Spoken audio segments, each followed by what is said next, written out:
Sa the big one ng Metro Manila, ang epekto sa Bangkok, Thailand, sentro ay nasa Myanmar. Pero pinangangambahang mas malala ang the big one ay fault na dumaraan mismo sa kamay nilaan at hindi mula sa ibang lugar. Gumagawa rin po kami na simulations para po mabilisan kagad nating malaman saan bang lugar, kagad lugar magpo-focus tayo na kung saan nakaranas po ng malakas na intensity. Nag-uusapan ng mga eksperto ang posibilidad ng isang napakalakas na lindol na maaaring tumama sa ating bansa na tinatawag na the big one. Gayunpaman, ayon sa mga bagong pag-aaral, may mas malalim pa rin raw na panganib na dapat pagtuunan ng pansin. Kapag gumalaw ang Manila Trench, hindi lamang lindol ang posibleng mangyari dahil maaari rin nitong gisingin ang pinakamalaking bulkan sa buong mundo na matatagpuan sa Pilipinas, ang Apolaki Caldera. Ang bulkan na ito ay matagal ng tahimik at nakatago sa ilalim ng dagat, subalit ayon sa ilang siyentipiko, maaari rin itong muling magising kapag nagkaroon ng matinding paggalaw sa ilalim ng lupa. Dahil dito mahalagang maunawaan kung gaano kalaki ang banta ng dalawang puwersang ito ng kalikasan. Ngunit paano kung sabay na gumalaw ang mga ito at magkasabay ang lindol at paggising ng bulkan? Ano kaya ang maaaring mangyari sa Pilipinas? Ang trench ay isang napakalalim na bahagi ng karagatan na matatagpuan sa kanlurang bahagi ng Pilipinas. Nagsisimula ito sa timog ng Taiwan at umaabot hanggang sa Mindoro. Sa ilalim nito nagbabanggaan ang dalawang malalaking tectonic plates, ang Eurasian Plate at ang Philippine Sea Plate. Sa bawat paggalaw ng mga plate na ito, naiipon ang matinding enerhiya sa kailaliman ng dagat. Kapag ang mga enerhiyang ito ay tuluyang kumawala, maaari itong magdulot ng isang megathrust earthquake na maaaring umabot sa magnitude 8.8 hanggang 9.3. Kapag naganap ang ganitong kalakas na lindol, ay maaring magkaroon ng malawakang pinsala. Ang mga gusali, tulay at kalsada ay maaaring masira. Maaari ring mawala ng tirahan ng maraming tao dahil sa pagguho ng mga bahay at pagputol ng mga linya ng kuryente at komunikasyon. Bukod dito, maaari ring magkaroon ng malalaking tsunami na aabot mula 3 hanggang 15 metro ang taas. Kapag nangyari ito, maaaring mabura ang mga baybaying barangay at lungsod dahil sa malakas na hampas ng tubig mula sa dagat. Dahil dito, libo-libong buhay ang maaaring mawala at maaari ring tumikil ang mga pangunahing serbisyo ng bansa. Subalit ayon sa mga siyentipiko, hindi lamang lindol at tsunami ang dapat paghandaan.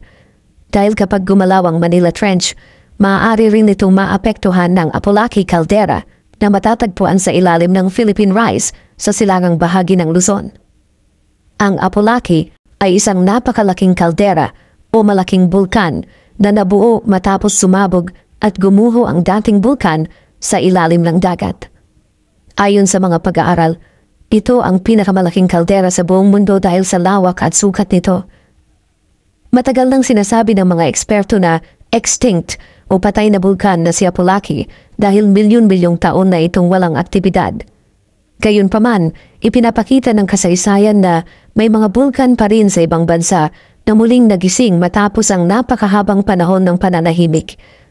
Halimbawa, noong 2006 sa Alaska, biglang naglabas ng usok at abo ang Four-Peaked Mountain kahit na mahigit 10,000 taon na itong walang aktibidad. Isa pa ay ang Chichen Volcano sa Chile na nagising noong 2008 matapos ang 9,000 taon ng pananahimik. Dahil dito, napilitan ng mga residente na lumikas upang makaiwas sa panganib. Ang Apolaki Caldera ay isang napakalawak na istruktura sa ilalim ng dagat.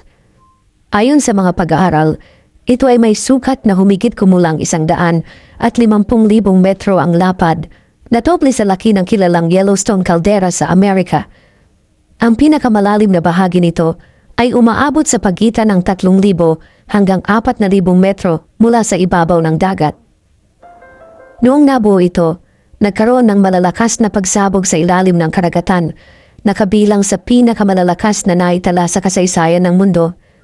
Dahil sa tindi ng mga pagsabog, nagkaroon ng biyak ang sahig ng dagat at nabuo ang tinatawag na ring faults, mga pabilog na bitak na bumabalot sa paligid ng kaldera.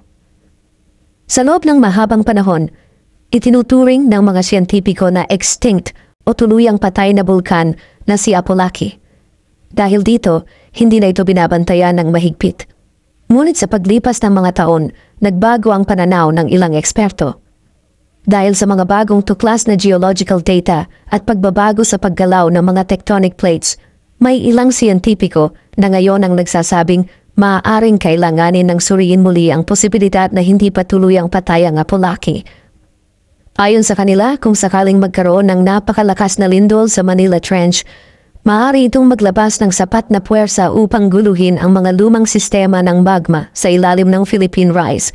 Upang maintindihan ito ng mas malinaw, kailangang maunawaan muna natin kung paano gumagana ang isang lindol. Ang lindol ay hindi basta isang hiwalay na pangyayari. Sa tuwing gumagalaw ang isang fault o bitak sa lupa, mayroong bigla ang paglabas ng enerhiya na lumalaganap sa anyo ng mga seismic waves. Ang mga alon ng enerhiya na ito ay kumakalat sa lupa katulad ng mga alon sa tubig kapag may bagay na nahulog dito. Sa ganitong paraan, ang enerhiya mula sa isang malakas na lindol ay maaaring umabot ng libu-libong kilometro at makaapekto sa mga malalayong lugar. Kung sakaling mangyari ang isang magnitude 9 na lindol sa kahabaan ng Manila Trench, ang enerhiya nito ay maaaring kumalat mula Luzon hanggang sa Philippine Rise, kung saan matatagpuan ang Apollaki Caldera.